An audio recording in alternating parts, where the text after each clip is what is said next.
Hey there everyone, Lord Frigid here with another episode of Aether Raid's Battle Dump. This video covers the light season from 2 weeks ago, which I forgot to, I didn't forget. I was busy and I just never got around to editing this together, so I put it together over the long holiday weekend, and here it is. So let's go ahead and get into the matches. I deployed the Elise team into this first match of this season, and I actually ended up changing my my approach plan about midway through the match. Originally, my plan was to break the Bright Shrine on the left-hand side to prevent it from penalizing Azura's stats, and then I would test the trap in front of Cecilia, and then have Azura Gale Force through her and attack her legendary self. Then have Elise take out Lucina and Peony, and then reposition Azura to safety so that Itsuki couldn't attack her, although I'm not entirely certain that would have even been bad. Meaning that Itsuki and Churche would be unable to advance. Or to attack. I mean, they would advance, obviously. The problem I noticed was that if I tested the trap, that Cecilia's, and it was real, Cecilia's not actually in range of that healing tower. So, she would take damage, and if it was enough damage, then Azura wouldn't be able to Gale Force her, she'd just land a one-hit KO. So I had to change my plan. I changed my plan to have Elise do all of the initiation and isolate the Azura. And it was pretty interesting because Itsuki's res is actually relatively high he was a lot bulkier than I was expecting him to be. I think the Fortify res 4 on the enemy's Peony definitely helped. But fortunately, Elise was able to take out the Lucina. And then after Azura refreshed her, using Dagger as a little jump point for Pathfinder, I did have to reposition Peony in here. That provides Elise with her joint drive attack and Peony's drive attack seal. And then I also threw in the Milla Nurturing Breath bonus, although I don't think that one was necessary. So I ended up taking out the Itsuki with Elise, and then refreshing Elise to have her take out the Churche. That forces Peony to attack Elise at the beginning of the enemy phase, and then of course Azura cannot help Cecilia advance because she has been isolated. So that's it really, just clean up from here, and I'll stop talking and let's see you again in the second match.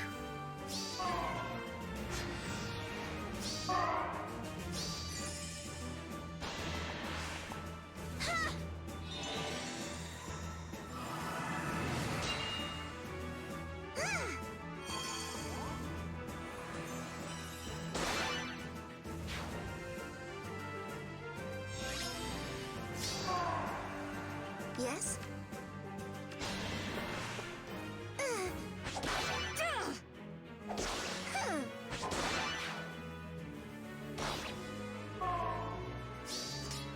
Ready. It will be done. What can I do? Sure.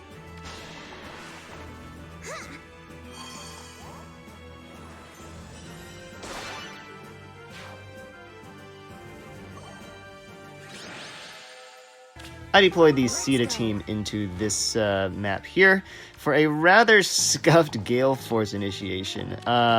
You'll see what I mean when it gets there, but I don't know what I was thinking. I think my brain was only like half on for this clear. It was, yeah. You'll see it.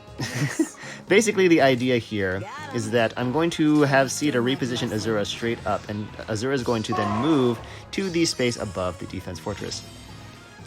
Then, on the third turn, I will have Caeda break the tactics room, refresh with Peony, and then Caeda can one-shot the Lin and get refreshed again by Azura. Then Caeda Gale forces through the Bramimond and then takes out the Eliwood, leaving only the refreshers, and then Azura is in range of her legendary variant, so legendary Azura would attack and thus not die, allowing me to grab the Aether Fountain. That went fine up until the point where I had to have Caeda attack Bramimond, because she actually fell just shy of the 2 HKO. It was really awkward because I don't know, I just assumed she would be able to. Fortunately, I was able to plant Dagger there in front of Air, allowing her to hit the Eliwood. That provides the Tamari's defense penalties, or the dagger defense penalties, to Bramimond, allowing Caeda to land that KO and proceed with the rest of the clear. Certainly. I guess really a couple other considerations. Now Triandra is going to attack into my dagger instead of Caeda, so I will have 2 enemies to deal with instead of just 1, but ultimately it doesn't really matter. Since both Azura and dagger survive, it's just a matter of cleaning things up afterward, and I will go ahead and let the rest of this one play out.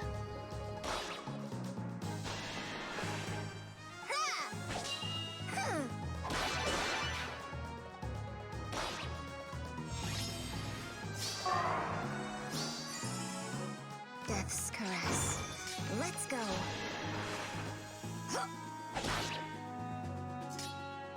Yes?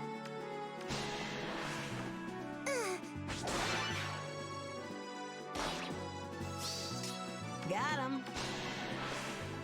Yeah!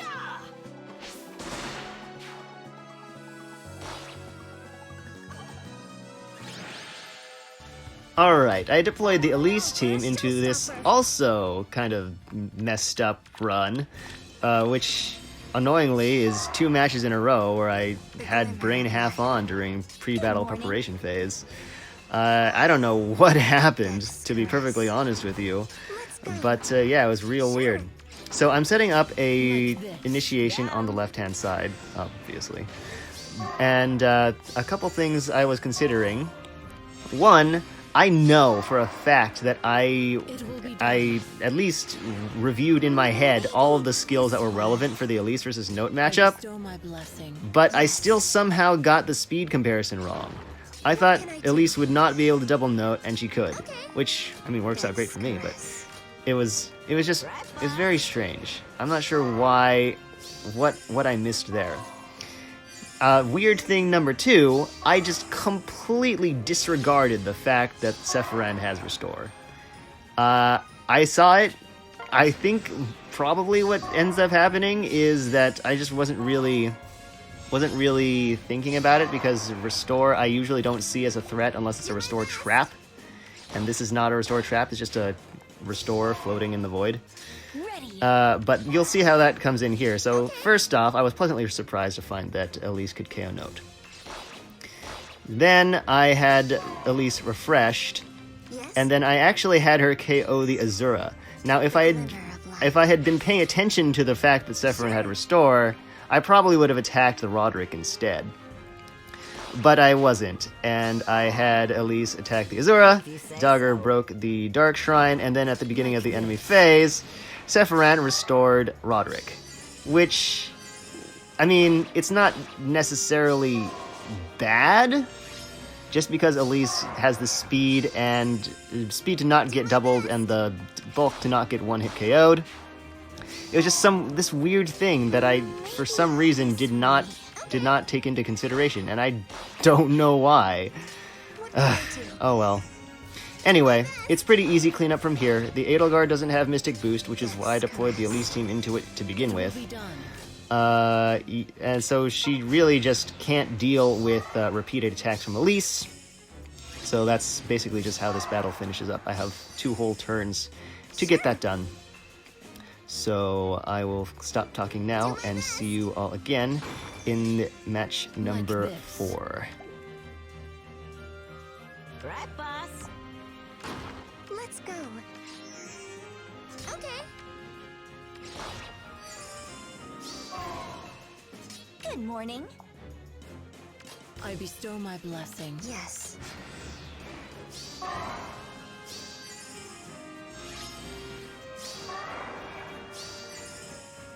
Do my best. Ready. Yes? The glimmer of life. Sure. Maybe this way. Okay.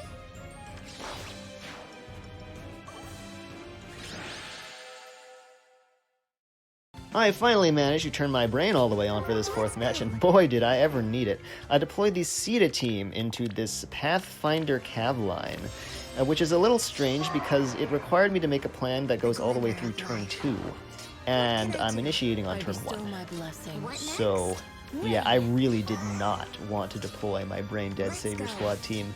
The desire was strong enough that I made a 2-turn plan to get around it.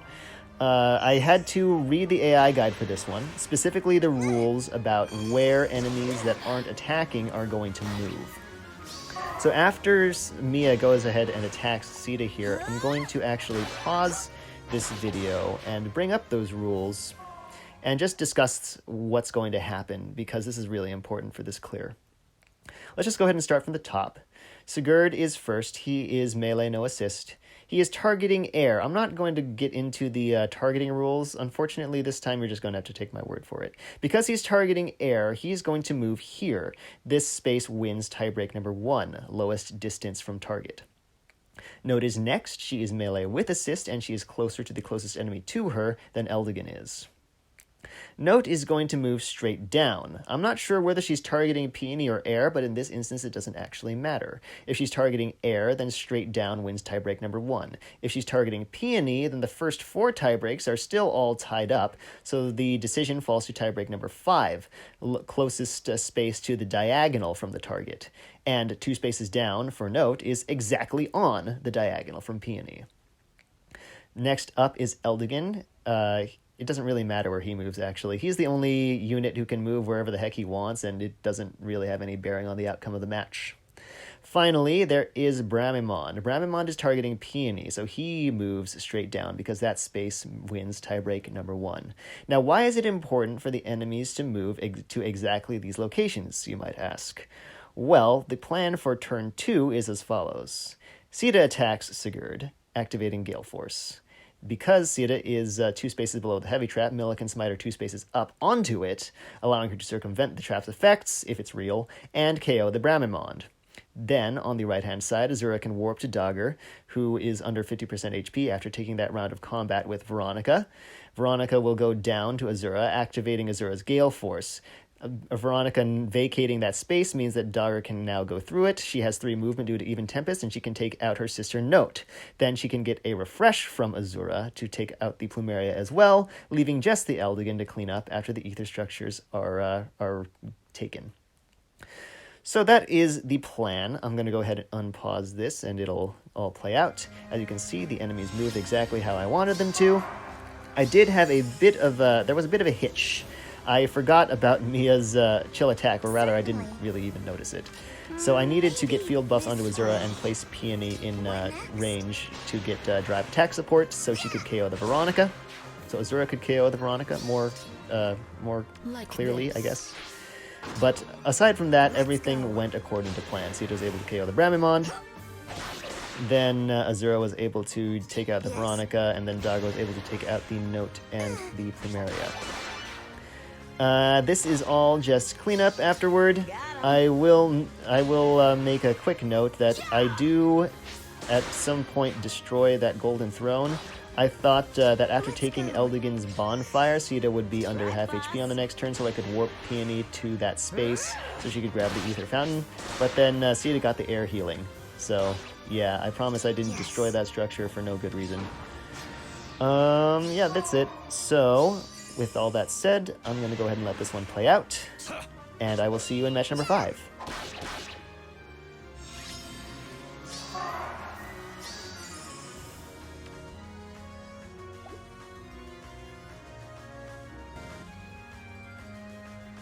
The glimmer of life.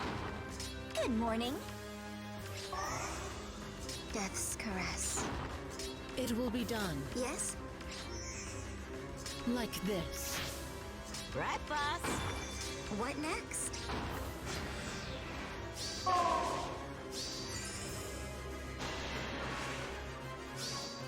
Let me show you.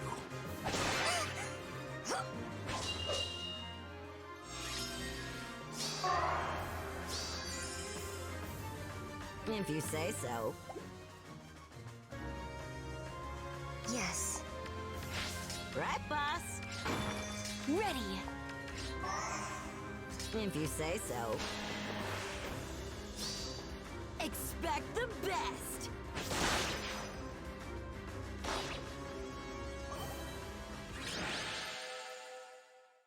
Naturally, after using my brain power on match number 4, I went all the way back down to half brain for match number 5. Quite unfortunate, but oh well. This is a Pathfinder / warp trap with 2 instances of Pathfinder and a bunch of warp shenanigans with Caeda and Tana, whose weapon allows her to warp to a space within 2 spaces of an ally within 2 spaces of her. Isn't that a fun little mouthful? I can see how that might catch people off guard, since Eldigan jumps out to refresh here, and Tana, her range actually matches with Eldigan's. So I needed to shuffle my refreshers around a little bit to get my positioning right for initiating combat on the next turn. After that, I decided to take out Eldigan and Note, and then use a somewhat complicated-ish sequence of refreshes and repositions to get everybody to safety. Or so I thought. I belatedly realized that Elise was actually still in danger. Note moves first, and then Caeda can warp to her. And after that, we have the fun little warp maneuvers that Tana can do. So I found that Elise was actually on that diagonal that makes Tana's threat range. Fortunately, Elise had Miracle active from fighting those 2 rounds of combat, so she ended up not dying, but I was quite surprised and felt quite silly afterward for not realizing that. A bit of an annoyance. Elise was not able to KO enemies until I moved Milla, so that gave her both her solos. It was pretty easy to tell that moving Milla would do the trick, since she came up 11 damage short and she gets 12 attack from solos, so yeah. After that, I did take some more thinking time, and in this position I decided that the best idea is to retreat. Again, Note does move first, and Triandra has aerobatics, so she is able to warp to her. Note is going after Peony, so she's just going to go straight down. And then Triandra's going to refresh her, and then Shanna just kind of is sad because she doesn't have a refresh to help her advance towards my team, which is sad for her, but great for me. And then, since she is still adjacent to Triandra, I was able to attack her, take her out, thus restricting the movement of Triandra, which set up some pretty easy cleanup on the Aether structures on the next turn before I finished the job. So I'm just going to go ahead and let that play out, and I will see you in the next match. It will be done. If you say so. Ready.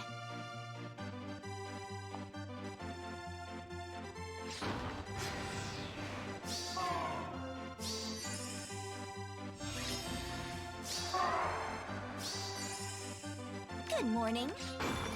The glimmer of life. Okay.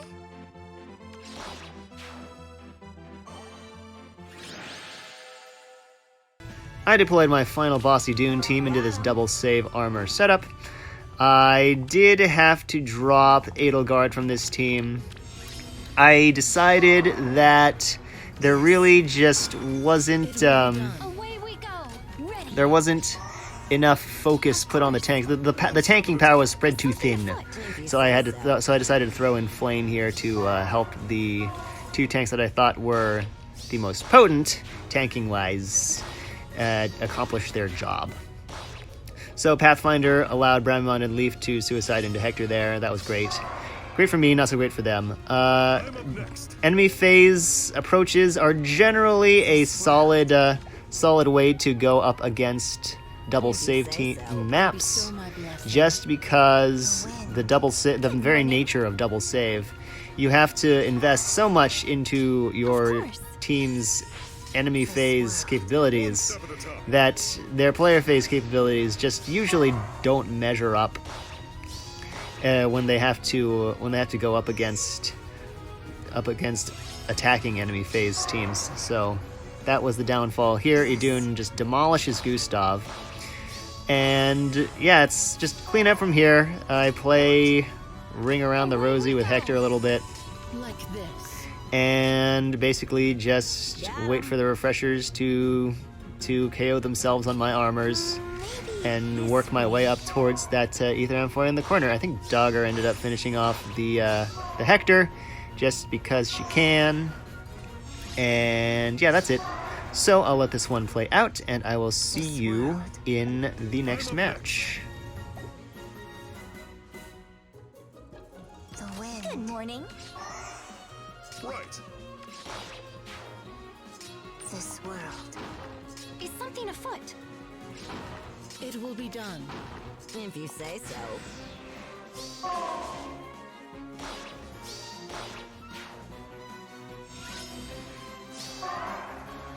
One step at a time. Yes. I bestow my blessing. Like Of this. course. Right, boss. Ready.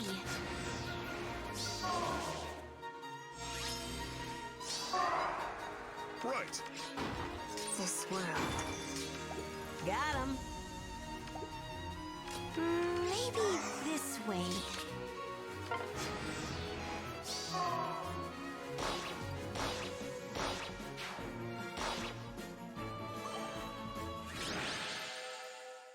I deployed the Elise team into this 7th slot trap. I took advantage of the logic that determines when the AI becomes aggressive. The AI will only become aggressive if there is an attacking unit in a defending unit's range, and that defending unit has their action. So here, even though Azura is in the extended range of Sigurd once he jumps out to refresh Leaf, Sigurd doesn't have his action, so the AI will not become aggressive. He is still eligible for the rally, which I took full advantage of, because now, basically, the enemy team has just said, hey, we're here, come out and kill us now. And I just said, okay, sure, why not? Thanks. I decided, I took out the Sigurd here, and then just a quick refresh reposition to get everybody out of harm's way. And then I think Dogger repositioned Feeny straight down. I wasn't sure whether Triandra would stay in place or move 2 spaces to the right, or 2 columns to the right, but I left Mila where she was. Obviously she couldn't have even gotten to 2 columns to the right of her, so no choice there really. I decided to take out Katria, then Leaf, then Triandra, in that order because I wanted to make sure that I could attack Triandra from below the infantry school. And then I put Dogger in range of Forest. I was hoping to draw Forest straight to the left, so then Note, who moves straight down, would then be adjacent, and that would allow me to apply the movement penalty from Elise's staff to the both of them. But alas, Forest decided to go straight down. So I took out the Note. I think I did a kind of funky maneuver here where I had Azura Pathfinder through Dogger to get that done. And then I basically just continued to try and get Forest to a trappable position. And he actually ended up doing it. I was quite surprised, pleasantly so, because what he does is he goes up to the space below that right-hand water tile and attacks Dogger. And that just allows me to get a really easy trap off. Eric can Pathfinder through Dogger. I think I had her break the healing tower. And then Dogger just moves 1 space over to the right to complete the trap. And then it's just clean up from here. So I will let this one play out, and I will see you in match number 8. Do my best.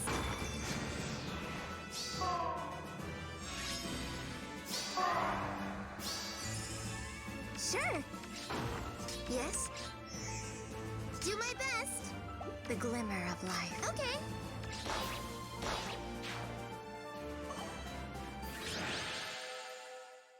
I deployed the Elise team for this space oppression setup.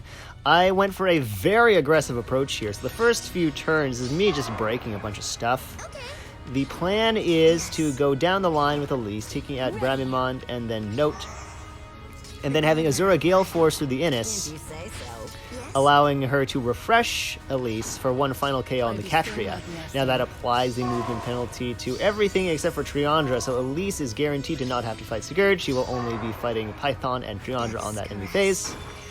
And of course, to make this all work, I had to hit the traps. I was hoping the one below Bramimond would be real, but alas, 'twas fake. What can I and that meant that I had to test the other trap. Fortunately, I had planned all the way through testing both traps if need be, because I didn't want to test that one and find, oh, wait, that's fake, and then have no idea how to test the other one. So Air is just going to Pathfinder through Dogger here to the space above Milla, get a Refresh from Azura, get a Smite onto the trap, and then from there it's a pretty simple matter to move Air over to the left to get another Refresh from Peony to get out of harm's way, and then Azura can get a return from Elise to get out of harm's way herself.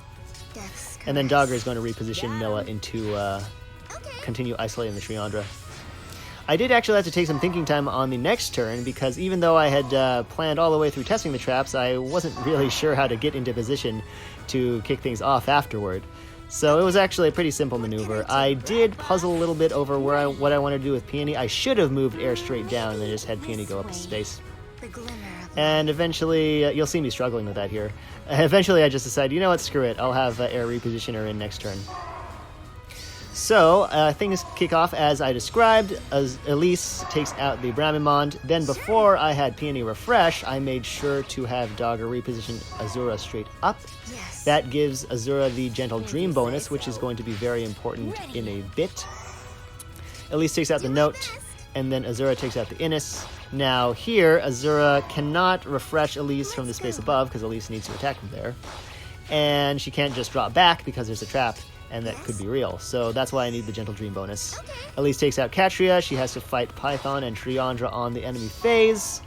And after that, she is actually, I believe she ended up exactly at 50% HP. So Wings of Mercy was in play. And she did not satisfy the HP condition for Hallowed Tearfing's stat boost and mitigation. So that sucked for Sigurd. But I thought it was great. So yeah, pretty easy cleanup here. And that is it for this match. Good morning. Okay.